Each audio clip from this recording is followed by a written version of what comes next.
Hey YouTube! So in today's episode, we are talking about how to train a specific breed, and that is the breed of the Miniature Dachshund. Now, I think that there are a lot of fans and a lot of lovers and a lot of, there's going to be a lot of shares on this. I can see it already because, you know what, pick her up, give her a cuddle, Tom. Give her a cuddle. They get a bit of a reputation for all these kind of crazy things. Like, they're stubborn. They're difficult. They're barky. They're noisy. They're aggressive.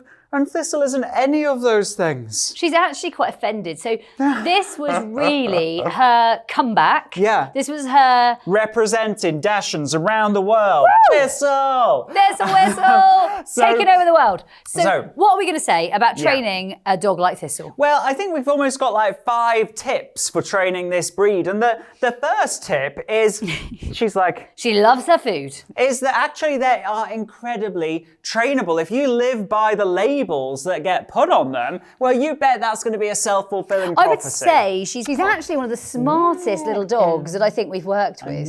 I know. Clever. Can you do spin? Yay, hi. And so when you treat them actually like a dog that can learn, which is absolutely what they are, they're incredibly worky little animals, well, guess what? You get a very nice dog out of it. So first things first is actually train them, actually play games with them, have fun with them, because they are definitely very fun-loving. So that's tip number 1. Tip number 2, teach them self-control. They have many emotions about the world, right? There are so many stories of... I would say a fraction opiniated. Yeah, absolutely. They're a bit opinionated. And there are so many stories of Dachshunds getting lost down holes because they had a desire to hunt. Actually teach them to control their impulses through games like, for example, the mouse game. So break... And all of the games that we play with Absolute Dogs are really relevant to little Thistle.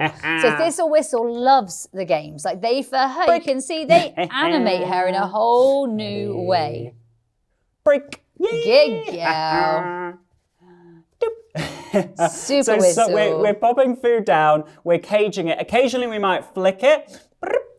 Occasionally, break, yay, we might let her get to it with some kind of release word. So I'm caging the food, I'm caging the food, break, get it, yay, nice. Clever. And so that's the mouse game. Occasionally we flick it to them when they show self-control, or we let them get it when they show self-control. So that's the... Good, get it. That's the second tip that we've got for you, is teach them self-control. Third tip, massively important, is value in proximity. So let's play some proximity games. Because actually, when she's out and about with Tom and Madeline, she's the sort of dog that can hang out off lead everywhere, right, Tom? Yeah, absolutely. On the moor, around rabbits, and hi. Other dogs, people. Choop, choop, choop, choop, choop. Ah. You're too quick. Double whammy. Hi. Clever. And the nice thing about that is that in asking her to do middle, we've got a way of kind of getting her back on lead or picking her up without trying to catch her, without trying to chase her. I think that she is a dog that has a lot of dog freedoms, which actually a lot of miniature Dachshunds don't. No. Now, another one, and I think this is a really important tip, and I think you've just seen Tom do it, and I think it's really vital, is ability to pick her up. Yeah. Because people want to pick them up. Yeah. Right? Absolutely. And whether that's you as an owner, like even me, I know not to pick her up and I'm like, oh, let me pick up the Thistle Whistle.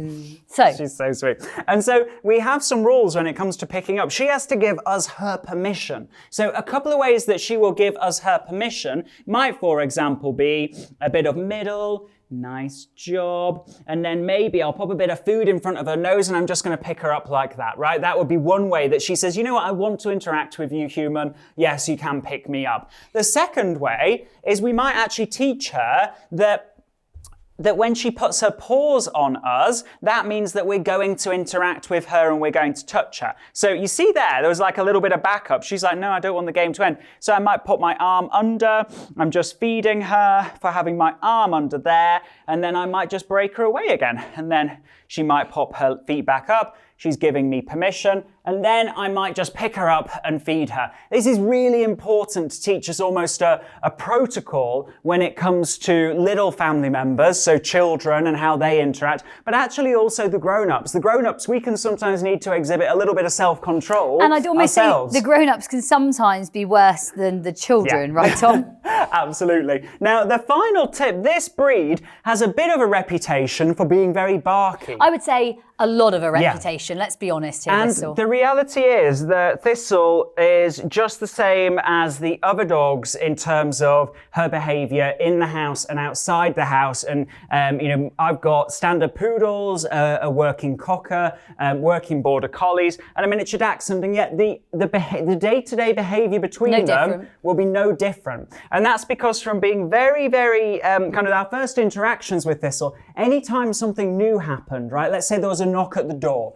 or let's say there is a noise outside, or let's say somebody walks past the living room window, we would just feed her a little bit of a daily food allowance. And I think there's another tip right there. Daily food allowance used for part of her training, what we do with the Absolute Dogs community, however you've happened upon us, this is a way of life for us. Now, with a dog like Thistle Whistle, you might need to feed tiny, tiny bits because her stomach is much smaller than, say, like a Great Dane. 3.5 kilos. She is like a real, like you think you're watching and you're thinking, she looks tiny and cute. She is really tiny and really cute. So actually the camera doesn't do it justice.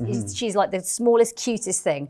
And so for me, what I'd be considering, and I think it's an important consideration, is how do I want to spend her daily food? Because actually as a tiny miniature dog, we actually need to be a little bit careful to think how we're going to do it. So just like Tom said, when someone walks past the window, feeding Thistle. When something happens, knock at the door or bin bags get taken out and the bin men arrive, those sorts of things are feeding Thistle opportunities. And that's how we want to spend our money when it comes to Thistle Whistle training. Absolutely. And adding to that, you know, when Thistle was younger, so when maybe she wasn't as experienced in terms of the training as we would like, she wouldn't have access to looking out the window. So if she wanted to spend her day looking out the living room window, we'd be finding other things for her to do, placing her on a, you know, asking her to be on a boundary and rewarding her for being on it. Because if she's looking out the window enough, she will find something that offends her potentially, right? And we might not be there to immediately get in there with food. If she doesn't spend time near the window because she sees value elsewhere, well, we're kind of fixing both problems. And it's in a way taking that responsibility from us, putting a little bit on her about where she chooses to spend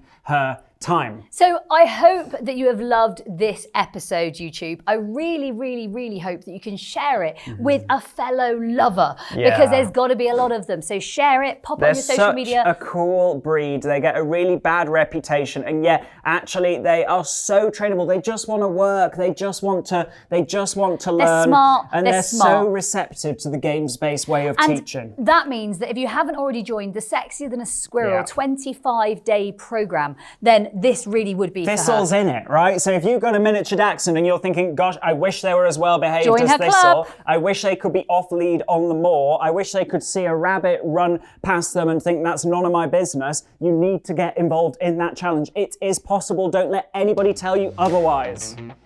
Remember, game changers, whatever the dog owning struggle, there's a game for that. If you haven't already, remember to subscribe to our channel. And check out our new 25-day online dog training challenge. Watch the videos, play the games, transform your dog owning struggles. As a loyal YouTube subscriber, you can get a 70% discount through the link in the description below.